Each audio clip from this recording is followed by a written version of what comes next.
ఆరాధన, రాజోపచార ఆరాధన, రాజగోపురం వద్ద రాజమర్యాద అనే కార్యక్రమం జరుగుతుంది. అందరూ కూడా శ్రీరామ నామ తారక మహామంత్రాన్ని పఠిస్తూ అందరూ చక్కగా దివ్య రుద్రతేజం మయం ఇదం పరమాత్మశ్చలాంజనేయం, రుద్రతేజం ఉద్భవించినటువంటి యొక్క పరమాత్ముడు ఆంజనేయభూషణం సదృశం ఈశ్వరాః అన్నట్టుగా పరమేశ్వర రూపధారణ్యమైనటువంటి యొక్క హనుమంతుల వారును కష్టము అలాగే ఆరోగ్య హీనము ఇవేమీ కూడా వారు వాసుదేవ ప్రత్యమాన్ని సంకర్షణ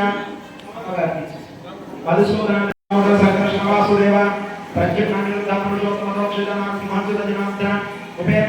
శ్రీ కృష్ణాయ నమః. శ్రీ కృష్ణ పరబ్రహ్మణే నమో నమః. కావేర్యో మధ్యప్రదేశే సింహనగరే శ్రీ సీతారామచంద్రస్వామి దేవాలయ సంధానే అలంకార స్వస్తి శ్రీ కాంతమానేన శ్రీ పరాభవనామ సంవత్సరే ఉత్తరాయణే చైత్రమాసే వసంతృతు భారత్యాద్యాదలో చతురస్యతే నమః. సర్వాంతరస్య నమః. హిందూవాసరే శివాభ్యాం సమయోగ సమనక్షత్ర సమకరణే మంగళ విశేష విశిష్టాయాం సమలో శ్రీగణపతి పురుషోత్తమ రామే రామే రంధో నమః రామః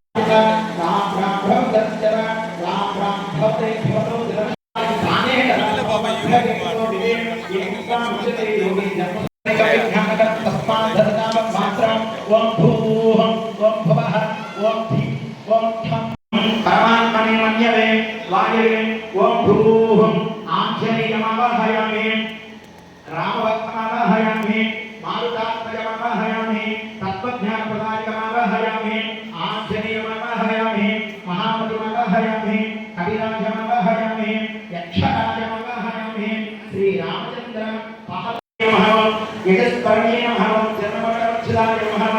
శివలింగ ప్రతిష్ఠితాయ నమః. సర్వవరక్షిదాయ నమః. పరమాత్మాయ నమః. పరబ్రహ్మణే నమః.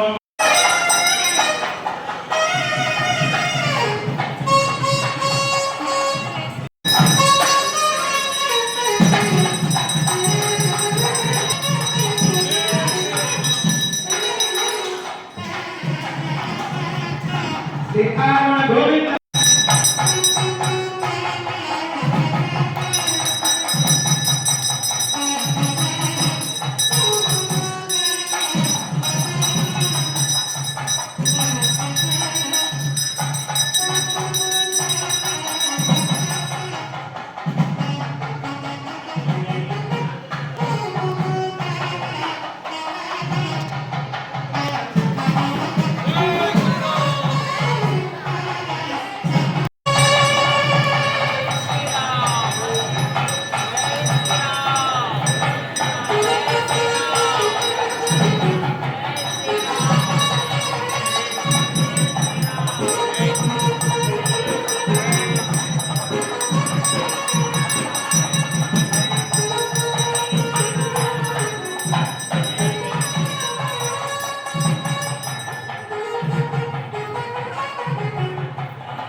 పేరు అమరామోహన్ రావు.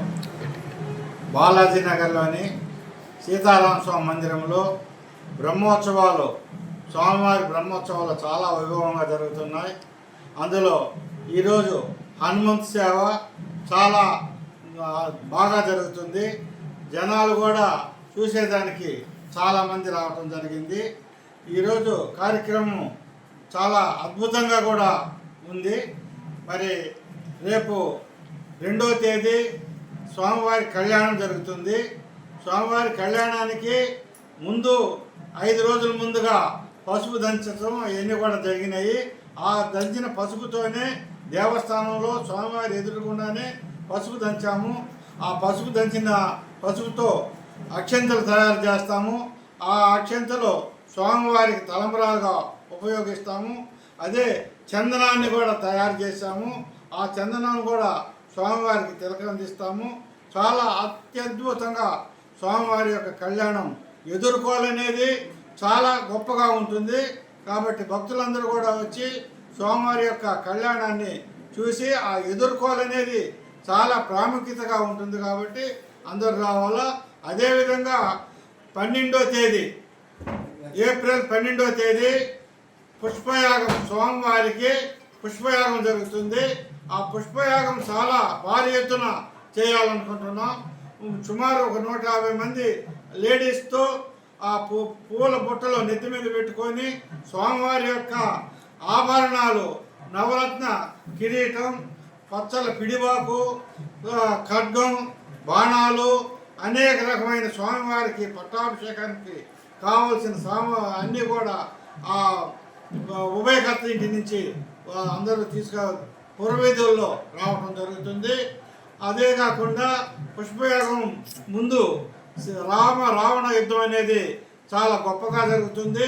రాష్ట్రంలో ఎక్కడ జరగని విధంగా రావణ యుద్ధం అనేది, అది రావణాసురుడు 20 అడుగుల కటౌట్తో యుద్ధం జరుగుతుంది. కాబట్టి ఆ యుద్ధం చూసేదానికి కానీ, పుష్పయాగం చూసేదానికి కానీ భక్తులందరూ కూడా వేలాదిగా వచ్చి ఆ కార్యక్రమం చూసి స్వామివారి యొక్క ఆశీస్సులు పొందాలని చెప్పి అందరికి తెలియజేసుకుంటూ జై శ్రీరామ్.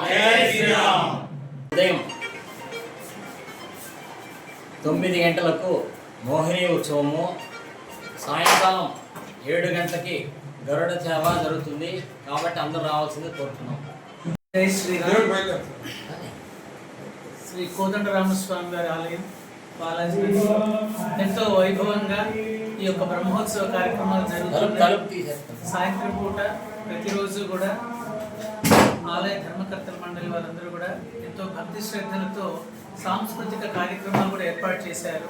నవవిధ భక్తి మార్గాల్లో సంగీతం, నృత్యం ఇవన్నీ కూడా ఒక భాగమే. కాబట్టి వారు ఎంతో పెద్ద మనసుతో, భక్తితో ఈ యొక్క కార్యక్రమాలను కూడా ఏర్పాటు చేసి కళాకారులను ప్రోత్సహించడం, స్వామివారి సేవలో వారిని కూడా భాగం చేయడం ఎంతో ఆనందంగా భావిస్తూ